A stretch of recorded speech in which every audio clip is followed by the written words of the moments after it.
কেটে যাচ্ছে সব অনিশ্চয়তা, অবশেষে এলো বড় ঘোষণা। 2026 বিশ্বকাপ নিয়ে এবার বিশাল এক সুখবর পেল বর্তমান বিশ্ব চ্যাম্পিয়ন আর্জেন্টিনা। কোটি কোটি ভক্ত সমর্থকরা সেই সংবাদের আশায় ছিলেন, সেটাই প্রকাশ করলেন লিওনেল স্কালোনির অ্যাসিস্ট্যান্ট। দল ঘোষণার আগে যা সৃষ্টি করেছে নতুন আলোচনা। 2026 ফিফা বিশ্বকাপে ঘিরে তবে কি এমন সুখবর পেল আর্জেন্টিনা, সেটাই জানবো রিপোর্টে। দরজায় কড়া নাড়ছে 2026 ফিফা বিশ্বকাপ। বিশ্ব ফুটবলের মহা উৎসব শুরু হতে আর মাত্র দিন 20 অপেক্ষা।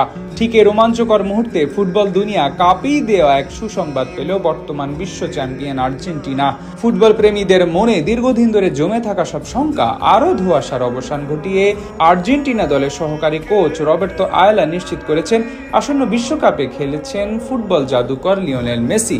শুধু তাই নয়, আলবিসেলেস্তেদের বিশ্বকাপ স্কোয়াডের প্রথম খেলোয়াড় হিসেবে তার নাম চূড়ান্ত করা হয়েছে। টিম ম্যানেজমেন্টের এই একটি ঘোষণা আর্জেন্টিনার কোটি কোটি সমর্থকদের মনে আনন্দের জোয়ার বইয়ে দিয়েছে।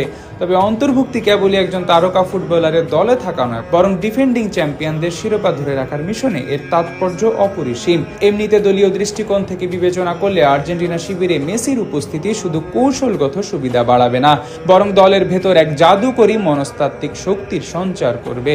স্কালোনির অধীনে আলবিসেলেস্তাদের বর্তমানে ড্রেসিং রুম মেসি একাধারে একজন অভিভাবক ও পরম অনুপ্রেরণার নাম। মাঠে তার উপস্থিতি এনজো ফার্নান্দেস, অ্যালেক্সিস ম্যাকঅ্যালিস্টার ও হুলিয়ান আলভারেজদের মতো তরুণ ফুটবলারদের আত্মবিশ্বাস ও খেলার ধার বহুগুণ বাড়িয়ে দেয়।